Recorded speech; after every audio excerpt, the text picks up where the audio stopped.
Good afternoon, everybody. If people want to get settled and get their seats, I'm going to start the proceedings. Just first of all, by welcoming you all to the Smathers Library for this afternoon's talk with Professor Jody Noll.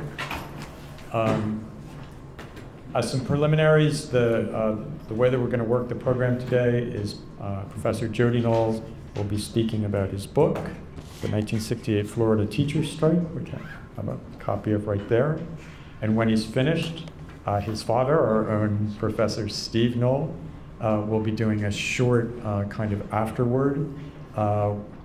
We should still finish up the talk by about 4 o'clock, and then we'll take some questions and answers. The university bookstore will be here outside in the lobby with copies of the book for anybody that wants to get a copy. And Jody, Professor Noll, will be signing copies if you want a signed copy. I've also been asked to tell the students in Professor Noll's class to go ahead and take a selfie of yourself to prove that you were here. Anybody else that wants to take a selfie of themselves, you're welcome to do it. I'm not restricting it just to students. Anybody can take a selfie if they want to. So with that, I'm going to do a short introduction for Professor Noll, and then we'll get underway. So Jody Noll, who's currently a lecturer at Georgia State University, is a local Gainesville kid. Comes to us by way of the University of South Florida, where he got his BA, and then Auburn, where he got his MA, and then Georgia State University, where he got his PhD. Up at Georgia State University, he currently lectures on the survey courses, U.S. Survey, World History, and then he also teaches historical method, and he teaches in his areas of specialty, which include Southern labor movements, gender history, African American history, and U.S. political history. The topic of his talk today is one of the biggest strikes ever in Florida history, the 1968 teachers' strike. This originally came out as an article for the Florida Historical Quarterly and won the Arthur Thompson Award that year for best article in the quarterly. Now, obviously, it's a full-length book. And I think without further ado, I'm going to turn things over to Dr. Noll.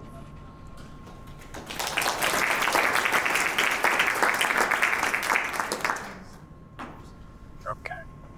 Should be good. It's coming. I'm going to stand to the side over here. Some computer are blocking me. I want to thank Jim for organizing this. It's really great to be here today. Some of my research was actually funded by the University of Florida. PK Young Library gave me some research money, as well as the Samuel Proctor Oral History Program. So I just want to give a shout out to Jim Cusick, Flo Turcott, Deborah Hendricks, and then Paula Ortiz, who's no longer here, but also served as a dissertation committee member. And so what we're here today is to talk about the 1968 Florida teachers' strike, which is the first statewide teacher strike in the history of the United States. And if you've seen the book or read the book, right, it's titled The 1968 Florida Teachers' Strike, but the strike itself only is about 1 to 2 chapters in the book. The rest is kind of leading to this buildup of what occurred, or the reasons why the strike happened. So I'm going to touch on some of those important kind of aspects of the political culture, the social culture, and economic aspects of Florida history before we actually get into the strike itself. And there's a couple of, I think, really important things to note. First is to understand the history of Florida in the context within the history of the South, especially with the labor movement. And Florida, in a lot of ways, is both exceptional as well as departs from kind of Southern narratives. I think it's important to understand that the labor movement within the South is largely non-existent. But Florida does actually have kind of early vibrant labor movements. Specifically, you can see kind of Cuba back there, specifically with Cuban cigar bakers. There was an interracial strike and phosphate mines in the Polk County area, which became known as the Pebble War. There was a longshoremen union in Hillsborough County, Tampa. So there is this long legacy of labor activism in Florida that really kind of goes against what the Southern narrative says about unionization and labor power within the South. That said, Florida is also one of the most anti-union states in the country. It was in the 1920s, 1930s, 1940s. It is obviously still today for many of you. But Florida does have collective bargaining rights for public sector employees, which sets it apart from most of the South.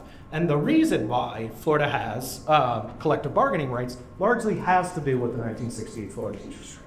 And we'll get to some of that. It's also, I think, really important to know, to understand kind of the anti-labor legislation.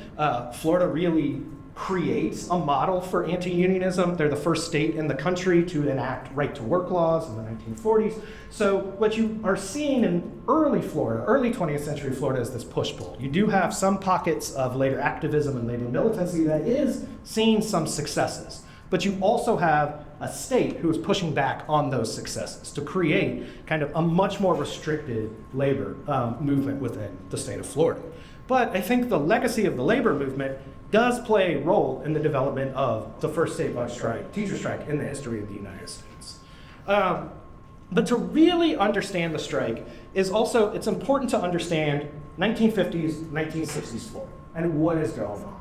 And there's a lot of things that are happening, right? Florida actually, in 1947, implements one of the most progressive education reform movements at the time with the minimum foundations program. So it's to equally distribute educational funding throughout the state. Other southern states who are all lagging behind, right? All lagging behind education throughout the rest of the country are looking at the MFP and saying, oh, this is a model that we should begin to implement.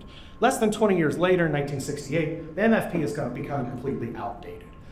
The other really big thing to understand, what helps lead to the strike, is this kind of movement of rapid change that is occurring in Florida in the 1950s and 1960s. David Colburn refers to Florida before really the 1940s, famed Florida historian. He says that it was the most isolated state within the South, a backwater state, until the 1940s happened, and it really begins to become the modern state that we know today. And there's a lot of things that are occurring, but most importantly is Florida in the 1950s and 1960s is witnessing a massive population boom from two things. One, obviously the baby boom generation, right? So people are having more children after World War II, but the other thing is Cold War culture, the military-industrial complex, the space race is opening up new spaces for employment within the state of Florida. And so I know we often think, right, people, interstate migration, people coming to Florida, who do you always think of? Retirees, okay? But Florida's much bigger than that, right? And especially in the 1950s and 1960s, you have a group of young professionals who have children. And what do they want? They want good education. These are college-educated professionals. They want good primary education as well as college education for their children. Okay, and so as these transplants are moving into the state, they are demanding improvements within the state's education system.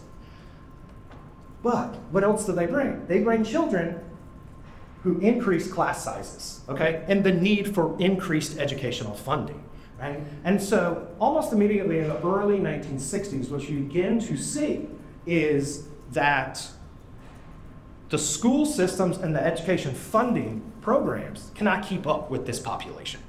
So by early 1960s, just 13 years after one of the most progressive educational funding programs in the country, it's already become outdated. And this is becoming a big problem, right? But the state legislature does not really care. They're not concerned about it. And what we have to understand is we're going to have to get into the political culture of Florida and the political structure of Florida during this time period. Florida, like other southern states, is controlled by the Democratic Party, right? Mostly rural Democrats who often kind of embrace a much more conservative ideology. You still have pockets of liberalism in places in major urban areas, places such as Miami, places such as Tampa. But this group of rural legislatures known as the Pork Chop Gang are the ones who are really kind of controlling the political power structure within the state. They're Democrats. They come mostly from North Florida, and North Central Florida, and the Panhandle area. They're titled the Pork Chop Gang by a journalist who just calls them the Pork Chop Gang because they were known to have lavish pork chop dinners. All right, but they're able to maintain their power through malapportionment. Okay, so meaning that the minority population, less than, I think, 40% of the state is voting for over 60% of the legislature. And so they're able to kind of control the state through malapportionment. And in doing so, they are embracing a much more kind of conservative ethos with very little to no concern for education. And that's a really important thing, because as these transplants are moving into the state, they're demanding improvements in education. The other thing that we have to understand about these transplants, right? People who are coming from the North, people coming from the Midwest, they're bringing with them a different political ideology. Many of them are embracing kind of a Republican form of conservatives, not this rural democratic conservatives. And some of the things that they are demanding, right? They find kind of the hair on fire racism of people such as George Wallace off-putting. That doesn't mean that they don't support segregation and all of those things. They just don't want it to be as publicly known. And so they're asking for a softer tone on issues of race, while simultaneously moving to places such as the TSOH, Brevard County, Orange County, and creating these kind of all-white monoclass, right, all middle-class suburban enclaves, where they don't have to deal with race, they don't have to kind of engage, they're able to turn a blindness to the racial issues that are occurring within the state, they're also able to turn a blindness to the poverty that's occurring within the state. But they also recognize that a dislike for Orchard. And so in the early 1960s, what you begin to have is a series of political movements that are trying to force the state to reapportion itself to be much more equitable for the larger areas of the state, okay? And they win 2 Supreme Court cases, and in doing so, the pork chop gang's power begins to wane. And that's really important. And you think, you know, I remember when I first started this project in my master's program, I thought, oh, well, this will open up for more progressive Democrats, more liberal urban Democrats to take over. And I remember talking to David Colburn about it, and he said, yes, that's what you would think would happen, except it does provide an opening for the Republican Party. And remember, in the South, throughout the whole region, the South is still Democratic, okay? It is not part of the Republican Party just yet. Florida becomes one of the first states to flip to the Republican Party in terms of the governor election. And so all of this stuff is happening. And all of this stuff is kind of occurring in this milieu of the 1960s.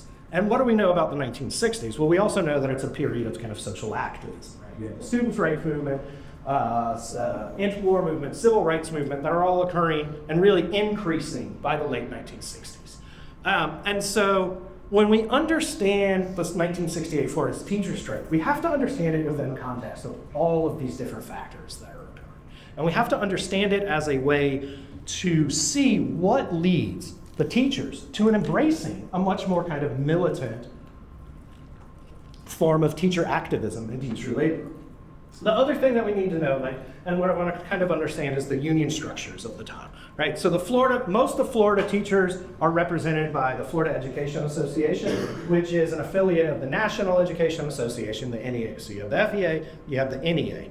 Up until 1965, the Florida Education Association is still segregated. Right? So you have an all-black teachers union called the Florida State Teachers Association at this time as well.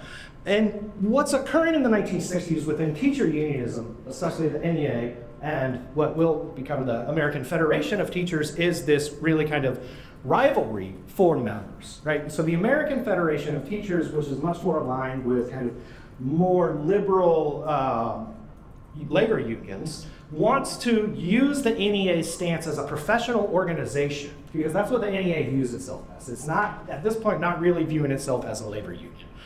They want to use that to kind of recruit more teachers to come to the AFT, saying that we will be the ones who are going to be able to lead to the changes that you are asking for. And we'll get to many of those changes. So you have this, which also means that the NEA is beginning, and the FEA, are beginning to embrace new strategies. They're beginning to view themselves as a much more of a political body than a professional body. They still don't support strikes, but they are beginning to implement what we refer to as sanctions, or what they refer to as sanctions. We'll talk about that. The other thing, however, is the NEA is still a pretty static conservative organization. You probably said about NEA at some points today as well. The other thing that is occurring is you have young teachers who are entering the workforce, especially women. And what these women are bringing with them, they're influenced by the social movements of the 60s, and they are bringing with them much more kind of an activist mindset to education, right? And so they're the ones who are beginning to push the NEA and the FEA to embrace more kind of militant labor actions. Now, with most stories of labor militancy, you need a catalyst. And the catalyst for the 1968 statewide Florida teacher strike is Claude Kirk. Claude Kirk, I always like to say, is a typical Floridian, meaning he's not from Florida at all, right? He's born in Indiana, but he grows up in Alabama. His parents actually worked for the George Wallace campaign. He was educated at Emory. He served in the military, got his law degree at Emory. And he's looking for a bright and better future for himself and for his family. And he sees Florida as the perfect place for this. A place where you've got sunshine, right? Why do people move to Florida? You've got good weather, you have no state income tax, and at the time in the 1960s, you have kind of a space to be able to make your wealth. So Claude Kirk moves to Florida in 1957, and he founds American Heritage Insurance Company. And this is where Kirk makes most of his wealth from. And it's also where he begins to make a name for himself, not just economically, but politically as well. And Kirk has a vision, Kirk has a dream. That is to deliver Florida and then the South to the Republican Party. He thinks that this is actually feasible, when most people at the time thought that the South would never switch to the Republican Party. Now, why is that? Right? It's because, legacies of Reconstruction and the Civil War and all of those factors. But Kirk sees an opening. And Kirk runs for Congress in 1962 and gets wiped out. It's not a successful campaign, but he does begin to gain kind of important political experience. Kirk kind of goes off to the sidelines. The Republican Party seems like it's dead, right? You got to understand that because it's a democratically controlled state, the elections, especially for the gubernatorial elections, are basically seen. The primary is what is going to lead. Whoever wins the Democratic primary will become the next governor of Florida. All right.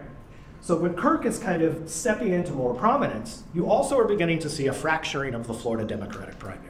You see urban liberal progressive Democrats who are beginning to demand more power, and you see the pork chop gang power beginning to wane during the 1960s. And so Kirk is going to kind of capitalize upon the fracturing of this party. But I think it's also important to note that Kirk provides what many Floridians see early on. Kirk's career, we'll finish up on that, but really ends in political disaster.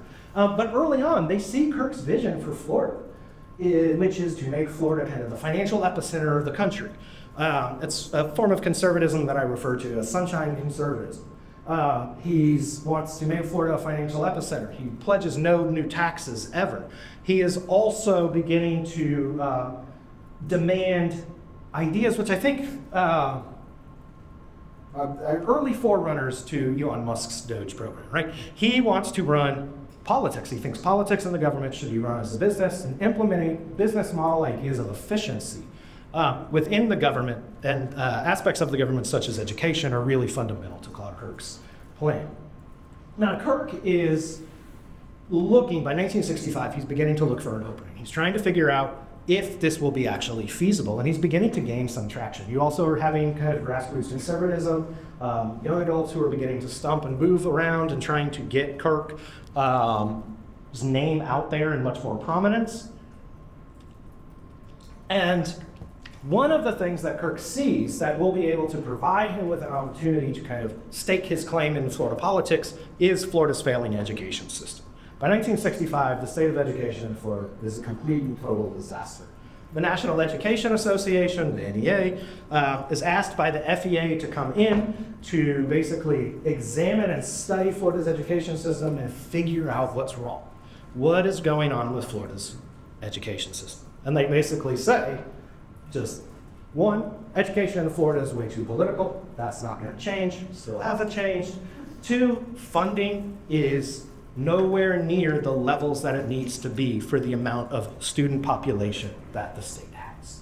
So the NEA is pinpointing these two things. Now, as Kirk is rising to political prominence, funding is not something that he wants to embrace, because increased funding leads to what? Increased taxes. And that's something that Kirk will not embrace. And so that's kind of an incredibly important thing. The other thing that is happening in Florida's education system and the unions is the NEA now has a new president by the name of Boyo Alonso. He's a principal in Tampa. He's a key figure in the strike. He's also the first minority president of the National Education Association. He's a fascinating figure. He's from Cuba. He goes on to the Tan Death March. If anybody from the Tampa area, there's Alonzo High School. That's named after Alonzo, despite, as we'll talk about, how he's fired because he helps lead the strike.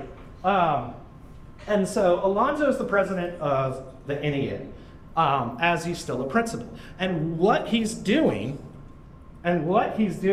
is he says, in the South, we have to have a much more unified union or professional organization. And the only way that we're going to do that is if we integrate the ranks of our unions, okay?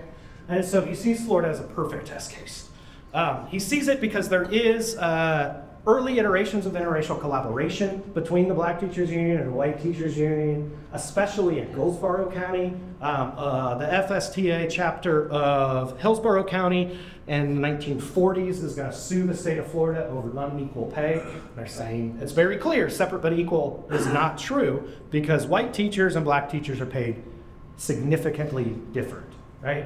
And so the FSTA sues. They get no support early on from the Hillsborough County chapter of the FEA until the Hillsborough School Board says, you know what, we're not going to fight on the issue of Jim Crow. What we are going to do is we're going to implement a system of merit pay.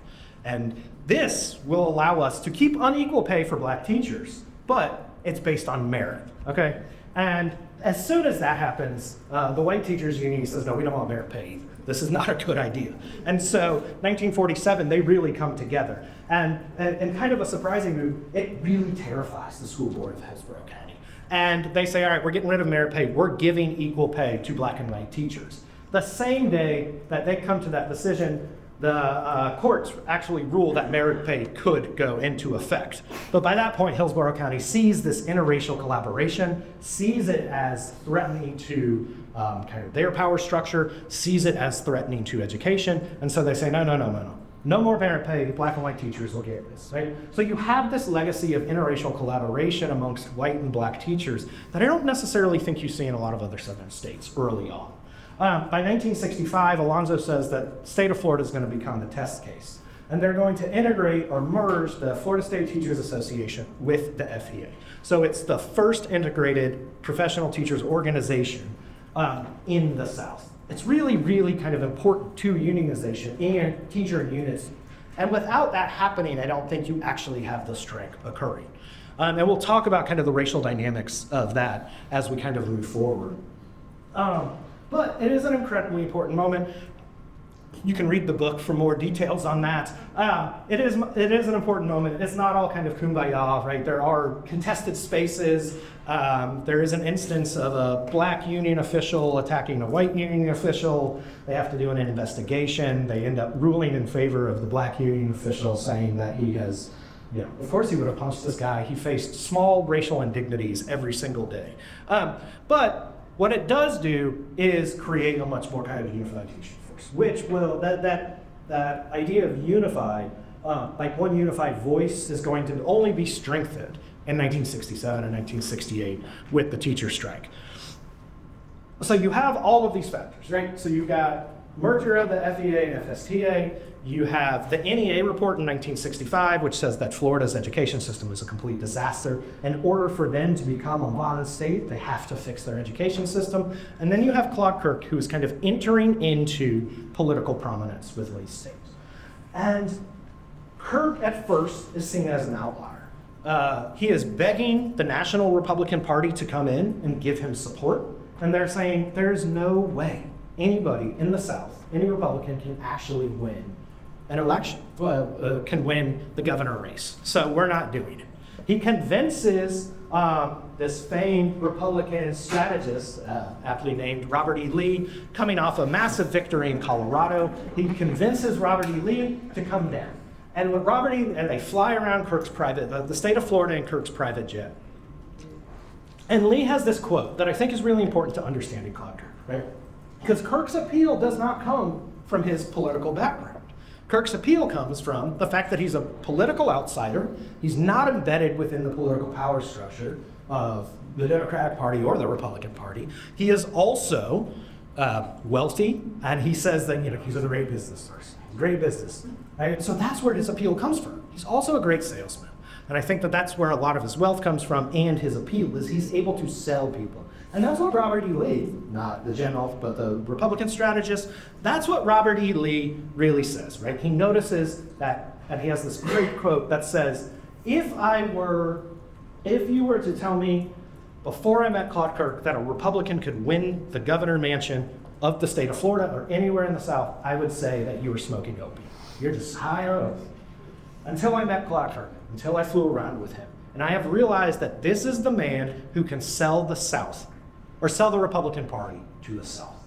Okay? So Kirk is becoming more and more prominent, right? And now the National Republican Party is beginning to embrace Kirk. The other thing that is occurring is the primary, the Democratic primary. And so, like, remember, I talked about the fracturing of the Democratic Party. And you have in that primary the incumbent governor, Hayden Burns, who is from part of the pork chop gang, kind of part of that whole political structure, running against Robert King High. I always confuse this. Robert King High. And High is a progressive liberal Democrat from Miami, from South Florida, okay?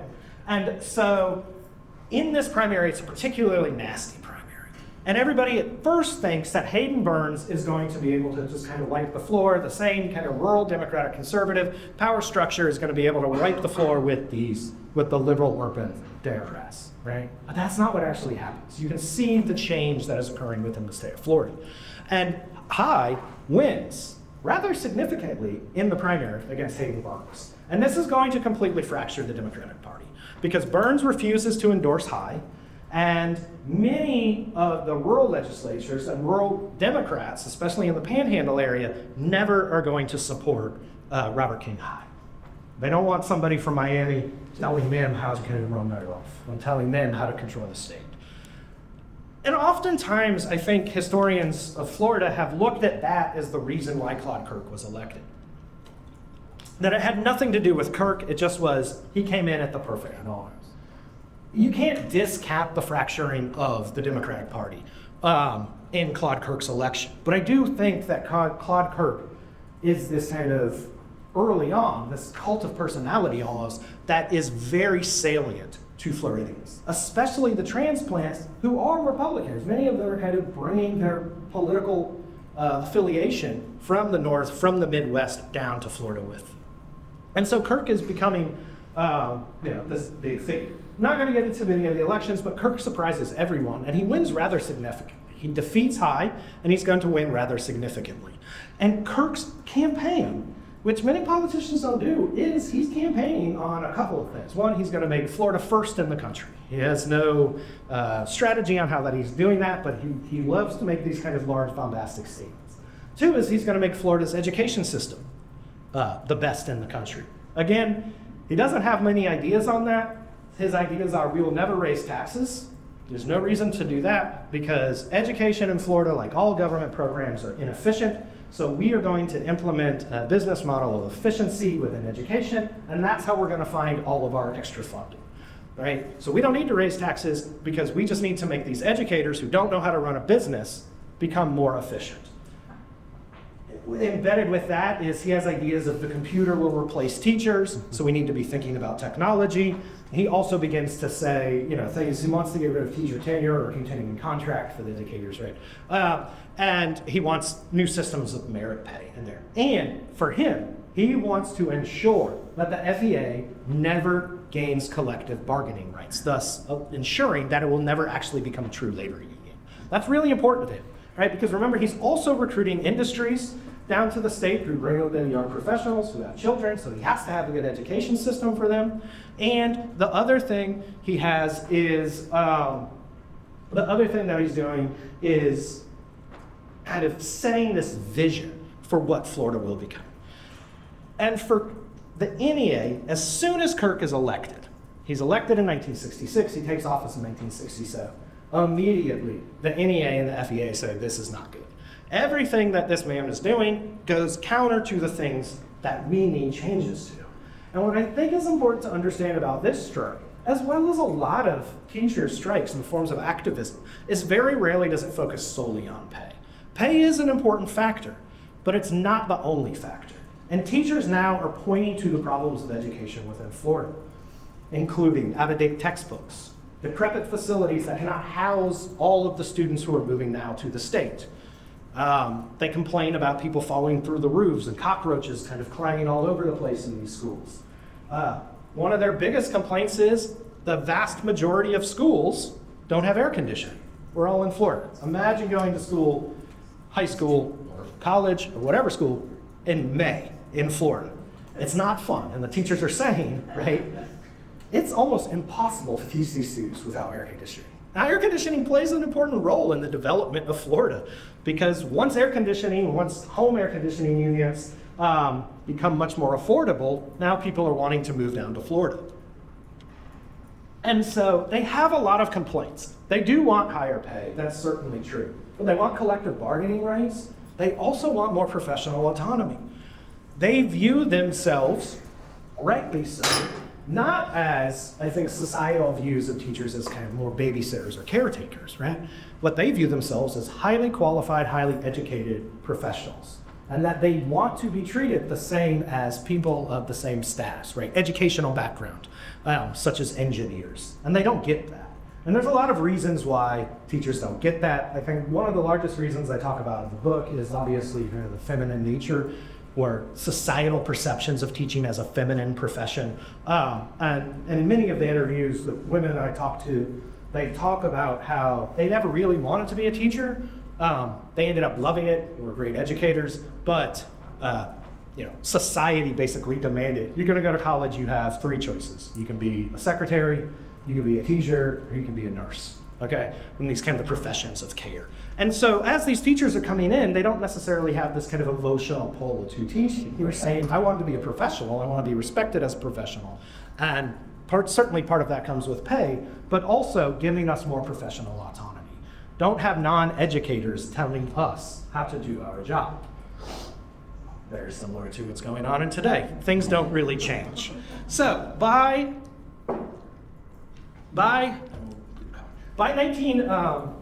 1967, education is at a complete and total crisis point. Kirk has just taken office. Immediately the NEA says, this guy is not going to fix education. He's already said he's not going to increase funding. That's the number one most important thing that has to happen. So the NEA and the FEA place sanctions around the state. Basically, they have kind of three aspects of the sanctions. One, which it proves rather catastrophic to Kirk's designs on building a modern Florida, they're going to notify major businesses and corporations about the failing nature of Claude Kirk's policies, as well as the failing nature of Claude Kirk's education system. Two is no new teachers from out of the state are allowed to accept positions within the state of Florida.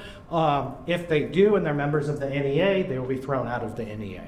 What's important to understand is teacher shortages, right? We're living through a teacher shortage right now. There was a teacher shortage in the 1960s in Florida as well. Okay, so hindering teacher recruitment to the state is going to prove detrimental to kind of Kirk's ideas on how to improve education. And then the third one is basically letting him know that the NEA does not support strikes, but we're not sure if we can hold our teachers back. And the year 1967 is just kind of a lot of back and forth between Kirk. Kirk also has much bigger political designs than just the governorship of Florida. At this point, he is really pushing hard to become Nixon's vice presidential nomination. He's got these national ambitions. David Halberstam, the famed journalist, writes in a piece for Harper's that Claude Kirk and Ronald Reagan are by far the two most important Republican politicians in the country. He actually says that Kirk is more important than Reagan and that he has the brighter future. But the problem is Kirk's kind of an asshole. He is very confrontational, he's very bombastic, and this is going to lead to his political demise. But not yet, right? He's still a very prominent figure. And so the NEA is really beginning to push back on Kirk. And it's in part to kind of hinder his national image of this, great Republican leader who's changing the South, bringing the Republican Party to the South. So you have a lot of kind of back and forth dialogue. Kirk in the summer of 1967 says, all right, you know what? These teachers are threatening me. What I'm gonna do, they're just greedy. I'm gonna give them a teacher raise. I'm gonna give them a pay raise. He gives the teachers a pay raise. It does nothing to appease them for two reasons. One, their demands, while pay was an aspect of it, isn't the most prominent aspect of what they want to see changed within the state of Florida. Two, as they note, even though we got a raise, we're still getting paid less than teachers in Mississippi, Alabama, and Georgia, and those states have a lot less money than we do. So they get a raise, not agree. And so in the summer, you begin to see even more militancy and cries for labor militancy, especially in the form of a strike, coming from the teachers themselves. And this is going to lead us to the Tangerine Bowl meeting. This is a picture of it, which is now Citrus Bowl, or however it is now, the Camping World Bowl in Orlando. And so on the second day of school in August 1967, over 35,000 teachers. The numbers vary. More conservative newspapers like the Ocala Star-Banner say there was less than 10,000 teachers there. That is clearly not true. Some other more urban newspapers claim that there were 60,000. That's clearly not true. 35,000 seems to be about an accurate number. Those teachers take the day off of work. They go to the Tangerine Bowl meeting. While they're at the Tangerine Bowl meeting, they sign letters of resignation. They sign their letters of resignation. And this is what I think is really important to kind of understand about the teacher strike, because I hear it, why don't teachers in Florida go on strike now? I'm not telling anybody to go on strike. It's illegal in Florida for me to tell people to go on strike. Not telling you that. I am telling you, however, that it was illegal for teachers to go on strike in 1968 as well. So they get around it by signing letters of resignation, so thus referring to it as a teacher walkout. The teachers themselves are ready to go on strike. The FEA and the NEA still have a no strike stance. They say that we will not support strikes. They sign their letters of resignation and they are ready to do it that day. They get a motion. Phil Constant, who's the executive secretary of the FEA at the time, stands up. He says, I know you're frustrated. I know you're angry. The time is not now. I'm asking you to turn the other cheek. Now the FEA and the NEA are slowly beginning to embrace more labor militancy. They also correctly ascertain that a teacher strike can be incredibly detrimental for Florida teachers. Public isn't going to back it. The politicians are going to attack them, and they're teachers. They don't have a lot of money, right? So if they go on strike, they're not getting paid. And we'll talk about quickly some of those dynamics. So Constance asks for patience, and the teachers give it to them. The fall of '67 is much of the same. Back and forth dialogue between Kirk and the Florida Education Association. And now it's playing out much more in the newspapers. And mainstream white newspapers are incredibly supportive of the FEA and the teachers in 1967. By the time you get to October of '67, the teachers again are ready to go on strike. They say, if you do not call a special legislative session to be held in the winter of 1968, then we will go on strike and we'll do it today. Kirk, for the first time, capitulates. And he says, you guys can't go on strike. I think he recognizes no strike would be bad for him politically. So he says, don't go on strike. I'm calling a special legislative session. And it seems like things are going to be fixed. There is this kind of brief period of hope that Kirk will properly address education. They're not going to have to go on strike. All of that hope comes crashing to a halt once the special legislative session is held in January. Kirk opens up and he immediately announces the historic nature of it. It's the first time in the history of the state of Florida that a special legislative session is being held solely to focus on education. The legislature says, you know what we have to do? We have to raise taxes. That's the only way that we're going to get rid of this problem, is we have to raise taxes and educational funding. They call for an increase of taxes to the tune of $350 million a year. Kirk immediately says, that's not happening. I will veto that law immediately. The teachers and the FEA aren't necessarily supportive of it either, because once they start peeling back the layers of the new tax law, they find that less than 50% of that tax revenue would actually go towards education, right? So legislatures recognizing that they need to raise taxes, but it's not just within education. They have to raise taxes throughout the whole state, and the one thing Floridians might support a tax raise on is to go towards education. So the FEA is not supportive of it, and then they basically say, well, even if we did support it, Kirk is going to veto it. And so we have no choice. And on February 19th, 1968, roughly 27,000 to 35,000 teachers mail in their letters of resignation, thus effectively creating the first statewide teacher strike. Now, during the strike, It lasts roughly 3 weeks, and we'll kind of talk about those dynamics in a minute. It lasts 3 weeks, but those are rather uneventful 3 weeks. What is interesting that I found in my research, right? I had never heard. I grew up in Florida, the parents of educators. I had never heard of the 1968 Florida teacher strike until I was 27 years old and undergrad. And that's when I realized I was could be a great topic to write an honors thesis. Now, 15 years later, here I am. But at the time of the strike, it's a major, major story. I found newspaper, it's on the front page of basically every newspaper that I can see in the country. Prominent newspapers such as the New York Times, LA Times, Washington Post, small rural newspapers in Iowa are covering it. It's really kind of gripping the nation. But it's 1968. You got the Tet Offensive, March, and then eventually you're going to have King's assassination, which I think is a lot of the reasons why Florida has the strike is largely forgiven for a During the strike, teachers do hold rallies. I wish I could find it. It's somewhere in some iDrive somewhere, a protest song of the teachers in Pensacola singing about cockroaches and people falling through the roof is this folk protest song. It's fantastic. What I think is really important for us to understand about the strike itself is it truly was a statewide strike, okay? So when we think about strong teacher unions and labor militancy and all of those things, it's easy for us to think of major urban areas, Miami, Tampa, St. Petersburg, Jacksonville. They had large strike participation. Counties, though, that I found were surprising. Sumter County actually had the largest percentage of teachers go on strike in the state of Florida. The Panhandle, which is much more conservative, has over 50 to 60% strike participation, right? So it really is a statewide nature of it.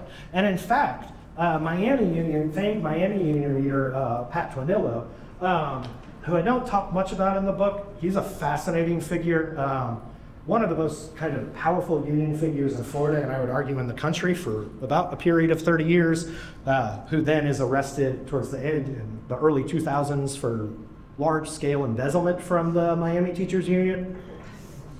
A fascinating figure. But Tornillo basically comes out and says, the Miami teachers actually don't have it that bad. It's not nearly as bad as places such as Sumter County, Marion County, Alachua County. But we have to go on strike. We have to go on strike because we have large numbers and we have to. The strike also is bringing white and black teachers together for the first time. And black teachers especially note how important the strike was. What we have to remember is that most of Florida, even though the union is integrated or the organization is integrated, most Florida schools are still segregated. And so black teachers talk about the very first time they ever even meet and engage and talk with white teachers are at striking meetings. And what they found was we had a lot more in common. We're all influenced, many of us are influenced by the social movements of the time.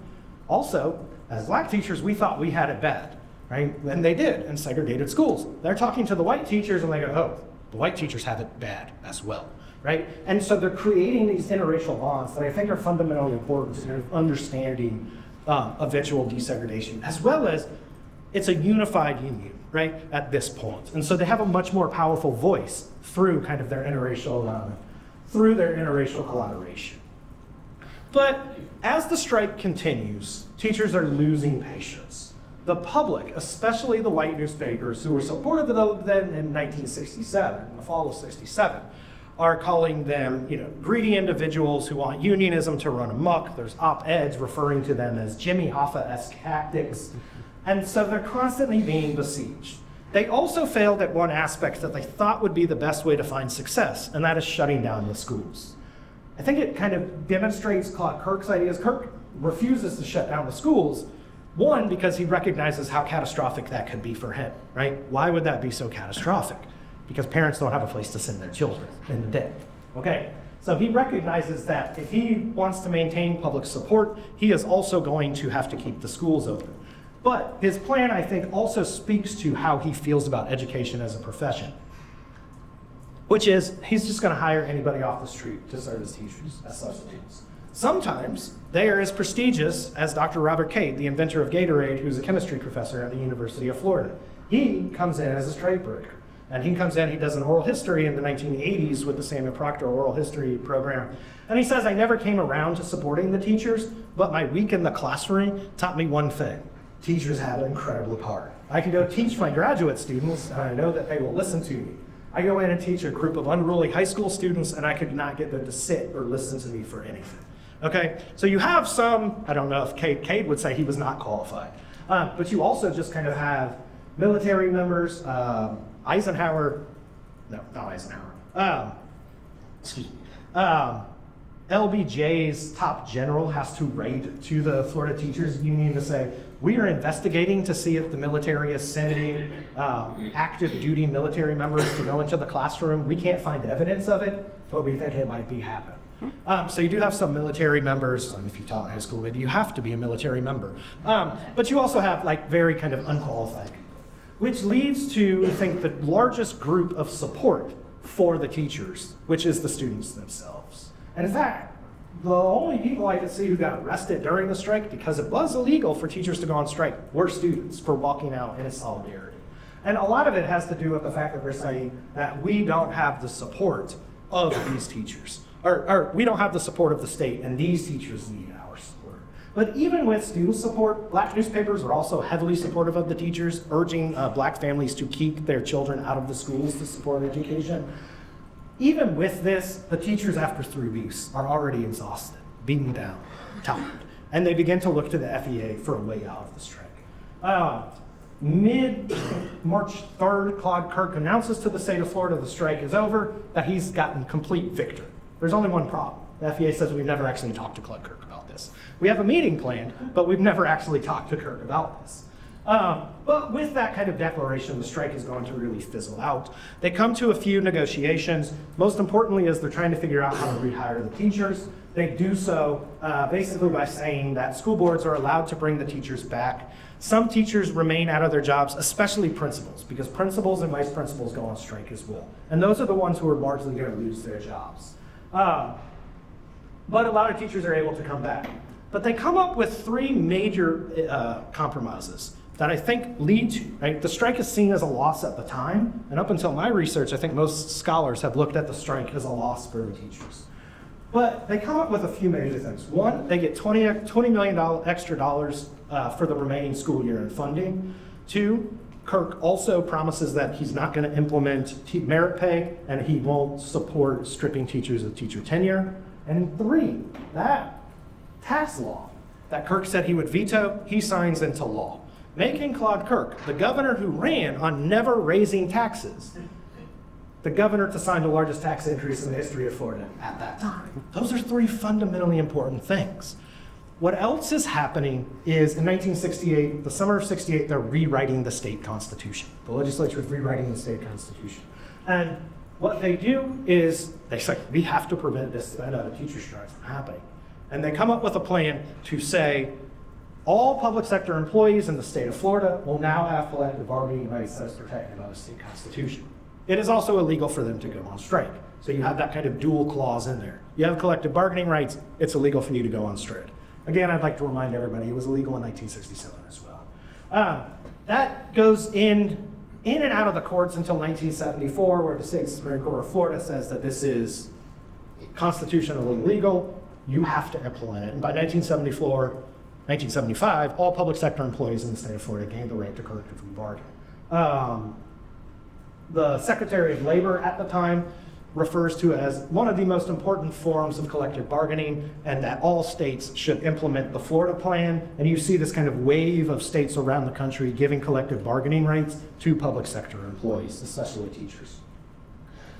And so with that in mind, and just kind of wrap up, like I said, the strike has always been seen as a loss for the teachers. But I think as we can look at, more than 50 years later, we can understand how this was actually a monumental victory that reshaped. I'm in Georgia. It is illegal for me as a faculty member to be a part of the union, right? The state of Florida does have these things. And sometimes they're effective and sometimes they're not. But there is this kind of organization that is able to collectively bargain for workers' rights, especially public sector workers' rights. I always like to end the talk with my favorite quote. I should have it memorized, but just in case. This is from Emma Evers, a black teacher from Gainesville, reflecting back on her strike. And she says, "What I did was from my heart. I enjoyed it. Changes were made and history was made. And I am part of that history." Thank Thank you all very much.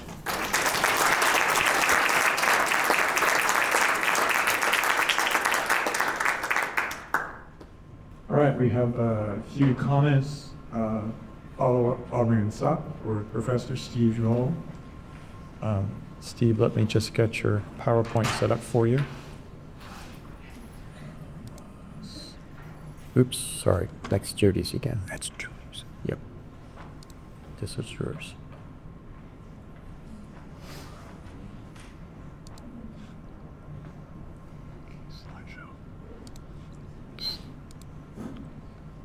All right, and here's your Marshall. Whenever I get a teaching award, I always say that I'm not the best teacher in my family. My wife is. Now I have to amend that by saying I'm certainly not the best teacher in my family. My wife and my son are, so they're not the very crabby ass teachers compared to my son. So quickly, this is going to be the big change. Florida, and I love the writing here, context for the 68 teacher strike. And this deals a lot with Jody's beginning stuff. So we'll start with this. And he hit on population increase. Population increase in Florida is pretty dramatic, right?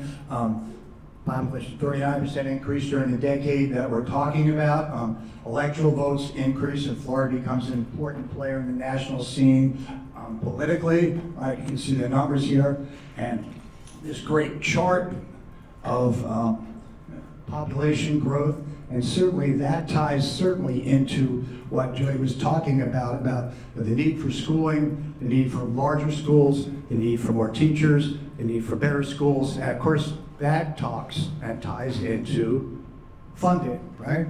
So with that, we see lots and lots and lots of people moving down here. And as Jody alluded to, middle class people moving down here, not to the villages. We don't have grandma and grandpa moving down here. We have mom and dad with their little kids to places that are inexpensive compared to what's up north, larger compared to what's up north, cheaper as far as taxes compared to up north, and the weather's nicer as well. So lots and lots of people moving all over to places that didn't exist before World War II. So when we talk about like Southwest Florida, ask people what the largest city in Southwest Florida is, they'll say Naples. They'll say Fort Myers. It's actually Cape Coral, which didn't exist until the 1950s, right? And on the installment plan, all these people coming down here, and many of them with children, and that puts a real problem for educational funding and educational infrastructure. So this is the basis here. And the group that is opposed to this is the Pork Chop Gang, led by people like we all know, Charlie Johns, right, and his anti-gay initiatives through the Pork Chop Gang, but also people like Bill Shands, right, representative from Gainesville, obviously you think of him as the godfather of Gainesville Health and Shands Teaching Hospital, that he's instrumental member in the Pork Chop Gang, ensuring not only that they eat good pork sandwiches, but they bring all the pork to North Florida, to North Central Florida, right? And a great political cartoon here, reapportioned so that in 1960, Baker County, which we all know, right? Nobody knows where Baker County is, right? McClenny, right? Baker County has as many representatives in the State House as does Dade County, right?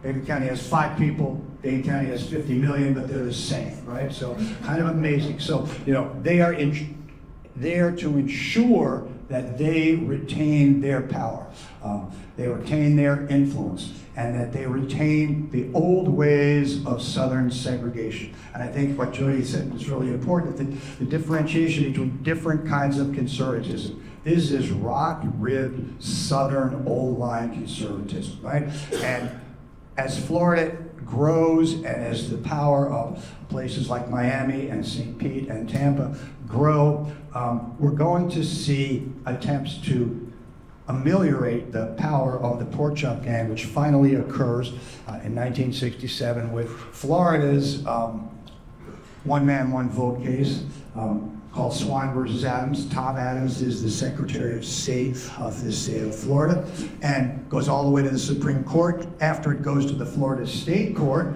in which they say they initiate a plan which is really weakly attempting to reduce the power of the pork chop gang. And the Supreme Court says, nice try, Florida, but not good enough. So if you can't do it, we are going to implement it through the federal system. And Swine versus Adams, which if you go to the state, if you go to the State Museum in Tallahassee, they've got an exhibit about this, right? And talking about how really important this case is to Florida to destroy the power of this, at some level, long-lasting political machine from rural. Political machines are associated with urban environments, New York, Chicago, Jersey City, but this is this rural machine, and Swine versus Adams pretty much destroys the power of this. And certainly, we can see that this takes its first place in 1966, right? Changing of the guard politically. Hayden Burns, Democrat from Jacksonville, he's the incumbent. He only has a 2-year term because Florida's in the process of maybe trying to possibly implement a new constitution to replace the one from 1885, right? Which appears to be a little dated, you think, right? And Burns is going to be running in the Democratic primary, which Jody alluded to the fact this is the real race, right? The Republicans haven't held the state office of governor since 1876.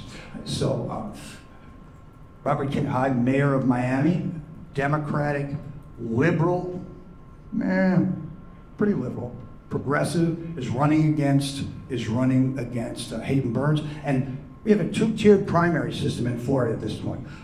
If somebody doesn't get 50% in the first round, the first 2 candidates go into the second round, right? So it's really a 3-way race between Burns, Hyde, and Scott Kelly.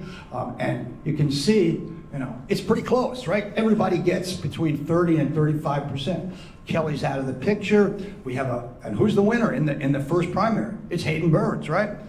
Because you guys can read charts, right? Okay. So in the second one, more people vote, right? Robert King Hyde wins, and Hayden Burns loses. A huge victory for those progressive ideologies of South Florida, right? And as Jody said, Hayden Burns refuses to endorse, right? Refuses to endorse. And so that's the changing of the guard part 1, changing of the guard part 2, Robert King Hyde versus Claude Kirk. Unbelievably, Kirk wins, right? Unbelievably, Kirk wins. First Republican governor in the South. And the assumption is that Florida is going to be this Republican stronghold, which really doesn't take place because Kirk is an idiosyncratic figure. He doesn't care about the Republican Party as much as he cares about the Claude Kirk Party, right? So Kirk wins, and then we see what happened according to Jody with Kirk's relationship to this drug. The other thing that ties into this is this new constitution, right? Proposed in June, ratified by referendum, which means it has to be ratified by the population. People see the old Constitution as an anachronism, that if Florida wants to be a modern state, Florida is going to have a new Constitution. The new Constitution puts in this new position of lieutenant governor, which isn't in there under the old Constitution, which allows Charlie Johns to be the acting governor in the 1950s because Governor McCarty dies, and there's no lieutenant governor. Who's going to be the governor? It's the president of the Senate, who's Charlie Johns, right? So things change to make Florida a more modern state with this Constitution, which is there, right? New Constitution, okay. People aren't sure that this is going to be passed by the population, right? And when we talk about changes in the 1960s, in this half decade from 65 to 1970, race plays a big part, right? And we all love the Gators, right? And we all love Gator football, right? Oh my God, they're so good. So here we go, right? 1966, Fighting Gators, right? Number 11, you can see him there, Steve Spurrier. We asked him to come to this thing, but he's drawing up plays for the new coach, right? So he couldn't come, right? The whole team's all white, right? The whole team's all white, right? All nice little white guys, right? By 1970, we have African Americans as part of the team. Boyd Jackson from Gainesville, Leonard George from Sarasota. Now, does this matter? It cares about football, right? Most of you didn't care, Indiana won, but it's really important because it marks a change. It marks the change towards integration. 1968, those guys were there, right? And 1969, 1970, Gainesville integrates its schools, and at some level it's related to this, right? It's related to this. So, this is the context of what's happening in Florida as the teachers' strike comes about. And as Jody alluded to as well, it's about activism. Activism about the civil rights movement, right? Activism about women's rights. It's also about activism regarding environmental issues, right? Florida's a mess, right? Miami, everybody's been to the Miami airport. It's a POS, right? It's awful, right? So what are we going to do? Well, we're going to build a new airport, modern airport that can handle the supersonic Concorde, airport 60 miles from Miami, connected by giant monorails to Miami and to Fort Myers. Everybody's on board. State government, the federal government, local governments, right? Everybody loves this idea. And people say, environmental issues are a problem. It's going to destroy the Everglades. And guess what? Citizen activism stops it, right? Well, of course, the place where it's supposed to be is now Alligator Alcatraz, but we won't get into that, right? So, they produce a point, citizen activists produce an environmental impact statement saying how horrific this could be. 1970, it stopped. 1970, the Cross Florida Barge Canal attempted to build an industrial waterway across the state from West Coast across to Jacksonville. It jobs to make Florida the centerpiece of trade industry in the United States, connecting the waterways of the Mississippi to the waterways of the Atlantic, right? That stopped too, right? By that great environmental President Richard Nixon. But it stopped by citizen activism, right? The same kind of citizen activism that's involved with teachers, right? So this is all tied together in the time period. And then, when we talk about Florida modernizing, Florida changing, the biggest thing is what happens. What happens? We all know the biggest thing that happens in Florida. Florida marries the mouse. Disney World opens in 1971, but most of the building takes place during this time period from 1965 to 1970, right? There's Goofy, which is an appropriate metaphor for what's going on here, right? And this is what Florida is going to be. This is the future, right? And again, all those people who come here to Disney, all those Imagineers, as it were, they all have little kids, right? They all want to see the princesses. But at the end, they also want good schools. You can't have good schools that are fun.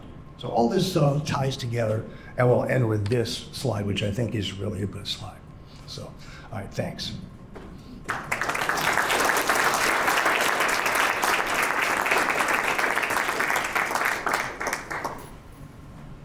All right, thank you, Steve. Thank you, Jody. We do have some time for questions, and if you have questions, we'll circulate with a microphone now so people can hear them. We'll take maybe 10 minutes or so of questions, and then the bookstore is outside too if anybody wants to get a copy of Jody's book, and you get Jody Edwards signed copies. All right, is there a question from, hey, I'll get that one. Bridget, you can do the other half. Oh, toss it. It's Paxton. Hi. I wanted to ask how children's education were impacted at this time. Of course, you can't learn with the heat that bad, but with teachers striking out, I would assume would have also been negatively impacted, which could affect their chances at trying to get jobs when other states app was back. Yeah, that was a big thing and a big concern. Most of them, like I said, they kept going to school, but they basically had the kind of glorified babysitters teaching them that Clark Kirk accused the the trained teachers of being. And so you have, I think for the seniors, it was particularly worrisome because they're graduating and they get to kind of take the classes and the exams that they need. And yet the students are like basically saying, we weren't learning that much, or the issues of education have already stunted our education. Also, you bring these substitutes in and we're learning absolutely nothing. And so even as their education is kind of being negatively influenced by the strike, and I think that it certainly was, they recognize the broader picture. And the broader picture is that education has to be fixed. One of my favorite letters I saw, it was a really eloquent letter from a high school senior. She was from Pensacola. And she's writing about, she's going to attend the University of Florida, all this, and really the eloquent letter, but why they need to get rid of the substitutes, why they need to support the teachers. And then at the last thing it says, and also my brother's elementary school says they don't have enough money for straws for milk, and I find that completely shameful. It's this great letter of like talking about these, really important issues, and then also straws for milk. But you can see, the negative effects of all of that. Yeah, that's a really great question. Another question? Mm-hmm.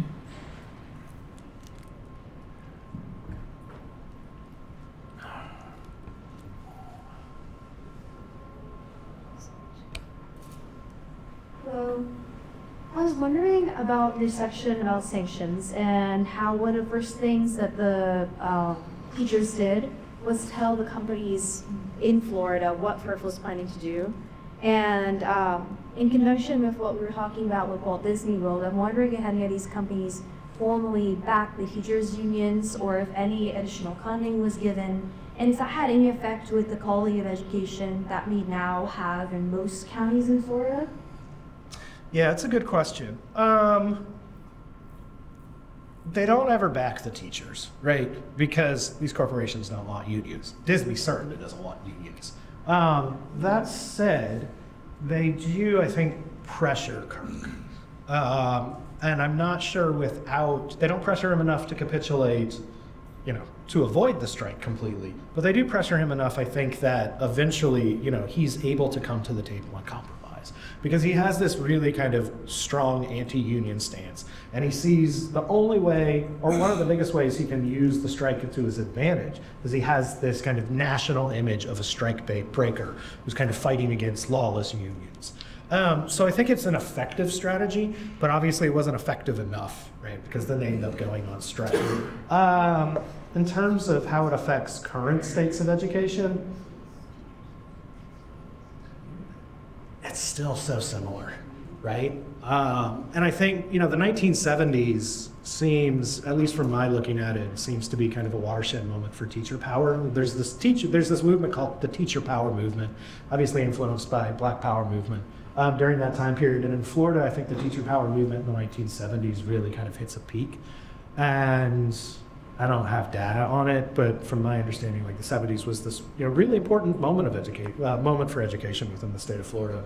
And then you see by 1980s, and especially 1990s, a new crop of education reform coming up that I refer as neoliberal reforms, right? That ends up being embraced certainly by conservatives such as Jody Noll, who's a major figure in the education reform of the charter schools, standardized testing, and all of that. But it's also embraced by people such as Rahm Emanuel, also embraced by politicians, liberal politicians such as Barack Obama. And so I think there's just so many similarities that it's kind of hard to parse it all out at times. But yeah, no, it's a really great question. What role did future Republican Governor Bob Martinez have in the strike? He was the head of the Hillsborough County Teachers Union at the time. So Bob Martinez is the next Republican governor elected to the state of Florida in the 1980s. He's actually one of the reasons why I got interested in the strike, because I saw that I met him. I was taking history of food class in undergrad with famed Florida historian Gary Mormino at the University of South Florida, St. Petersburg. And at the history of food, he took us to the famous Columbia restaurant. And Martinez was there. And because if you know Gary Mormino, he knows everybody in Florida. Martinez came over and talked to us, introduced himself and everything like that. I got home, I needed a senior honors thesis to write, I needed a topic, and went to Wikipedia. Oh, who is Bob Martinez? I don't know much about him. Saw that he led the teacher strike in Hillsborough County. And then in the 80s, Gary has a great story, anecdotal story, but Martinez told him is that the first thing Reagan said to him off the plane to recruit Martinez to join the Republican Party was, we have one big thing in common. We were both union men, and the unions left us behind.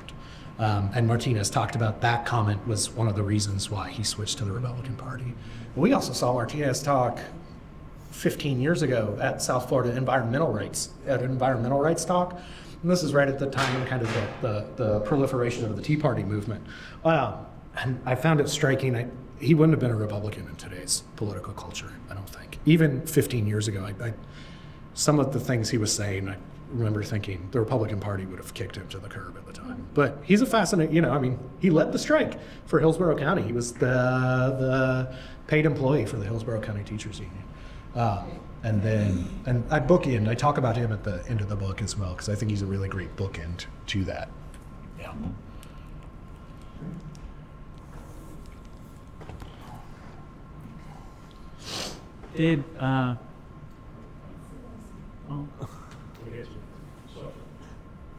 So you mentioned briefly during the presentation that there was a gender stereotype with teachers, and definitely a stigma with teachers not being seen as professional workers, right? Right. You also mentioned how this became a national story, the strike, and the impact that the strike had on helping to solidify teachers' positions. Would you say that the strike helped maybe shift that stigma nationally about teachers making them professionals? Was that stigma a national thing, or was that more of a regional thing? Or maybe that's an extrapolation, I don't know. No, yeah, that's a really great question. The gendered component of it, I think kind of the best quote that I have from that time is Claude Kirk's right-hand man to David Halberstam, referring to teachers. He said, teaching is a second-rate profession. No man worth anything would ever actually go into it. This is 1969, actually, after the strike. No, I'm sorry, that's 67. Yeah, it's a national movement, okay? 1968, one of the most famous teacher strike in the United States is Ocean Hill-Brownsville, which occurs in 1968 as well. Completely different dynamics than what is happening in Florida. Right? Ocean Hill-Brownsville is in New York City, and that is about community control. So Black Power movement, Latino Power movement are saying we want Black Latino teachers teaching our students. We don't want white teachers. And white liberal Jewish teachers are getting displaced from their schools, and they end up going on strike. And it becomes a really contentious moment between two groups that used to be allies. Well, I think largely used to be allies. Your father was right, would agree. Two groups that became allies. But 1968 is the beginning, 1967, 1968 is the beginning of what famed union leader Albert Schenker, who helps lead the Ocean Hill-Brownsville strike, refers to as the Teacher Power Movement. And the Teacher Power Movement focuses on ideas of empowerment for teachers, obviously, right? But that teaching is a part of their identity, and so they're fighting for higher pay, societal respect. I think is a really big thing that they're fighting for, and that kind of goes hand in hand with higher pay at times. And so they're doing all of that. What I kind of look at when the teachers go on strike, like there's all these articles wondering why are we seeing this wave of teacher militancy from like 1960 to 1975. 1965 to 1975. And a lot of the articles, they bring up the fact that more men are entering the workforce. So the men are the ones who are leading this labor militance. If you look at the numbers, you only have marginal increases of men entering the teacher workforce, like 2 to 5%. So it's women who are really pushing this. But even then, they couldn't admit that, right?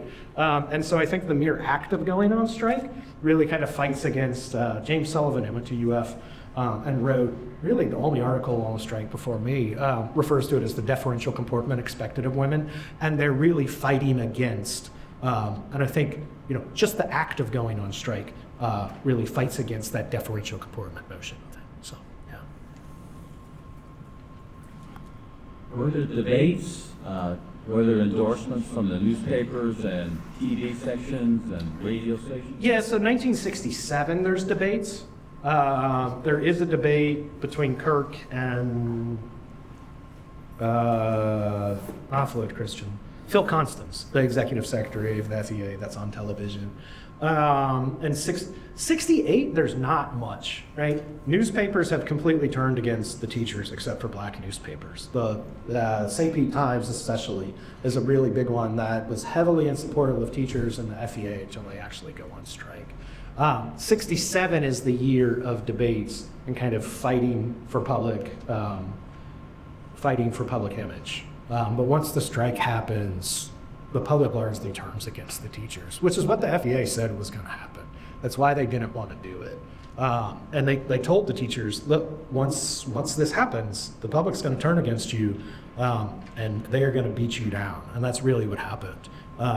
Union membership in the FEA the year after the strike decreases dramatically. And at first, the American Federation of Teachers comes in and says, well, the strike was a failure. They pushed the narrative of the failure, and it's because you didn't allow us to lead the strike. You let the more conservative organization lead the strike. But the AFT really fails as well to give membership. But 2 years later, union membership is back to normal numbers. But in 68, I mean, Kirk is refusing to debate, right? The day that the lockout happens, he's in California stumping for Nixon. And he's just kind of going across the country, basically avoiding Florida completely, to talk about the Florida strike, right? So he's debating with nobody, right? To talk about why he's so important and why the strike is significant.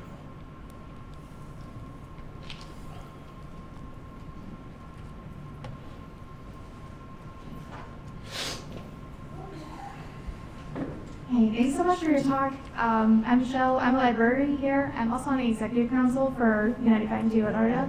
I find it so fascinating to learn that the introduction of the collective bargaining rights into the state constitution was seen as a way to stop strike action. And it's so interesting because now we see all of this different union busting legislation that's happening. But the one thing that can't be undone is the Florida Constitution. So my question is, when did the political sentiment on the constitutionality of collective bargaining shift in the state? Immediately after the strike. Immediately? The summer. Yes. Yeah, But no, immediately after the strike, they begin to embrace it. But, like I said, it's tied up in the courts because the FEA is suing about the anti-strike clause, and then anti-union proponents are suing about collective bargaining clause. So it's tied up in the courts until 74, 75. I think the courts finally ruled in 75, but immediately after the strike.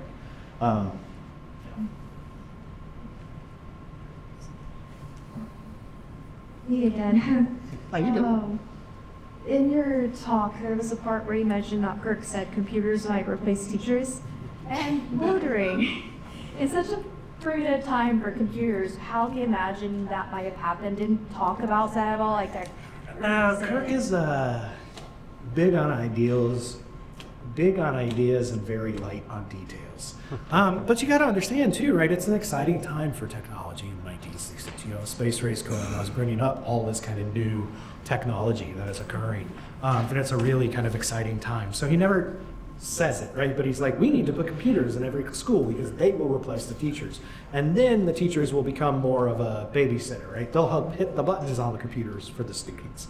The biography of Kirk, written by Edmund Kalina, who's at UCF, Kalina really argues that Kirk is kind of a visionary.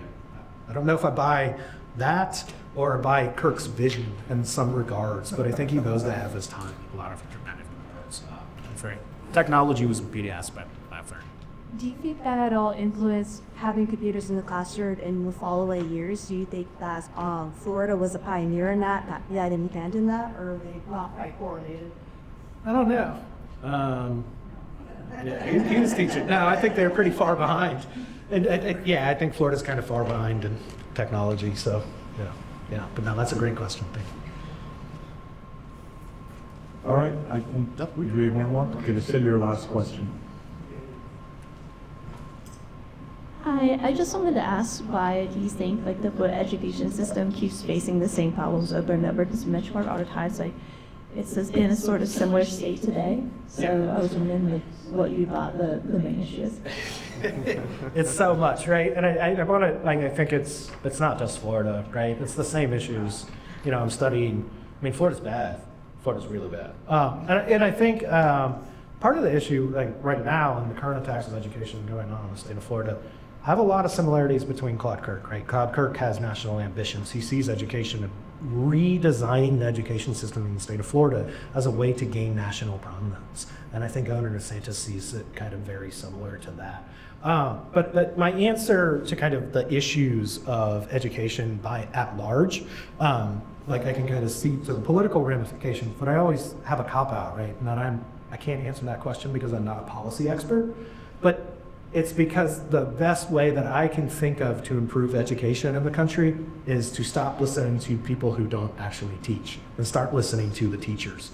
And so I'm not probably the best one. My wife, who's an assistant principal, would probably have better answers than I would, certainly. But I also think that part of it that has to happen with Claude Kirk in 1968 is this idea of business efficiency, right? So for people like Kirk, I'm saying it today, right? And I mean, it's bipartisan at some junctures in the last 20 years, is that education is a business, right?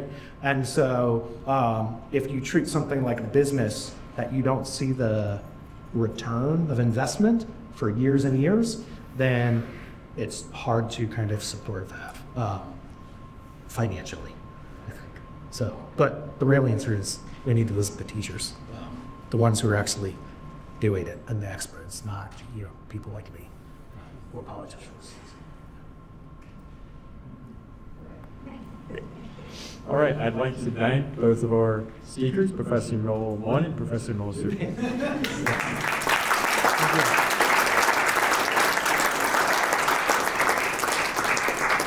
And I thank the Samuel Proctor History Program for preserving the clock for us, and all of you for coming. There are books available. I have slide. You could get a buttonhole, Jody, Professor Jody Noll. I said, please buttonhole him out in the lobby so that he can also sign books that people want those signed books, okay? And thank you all for coming. Welcome to the chat. You?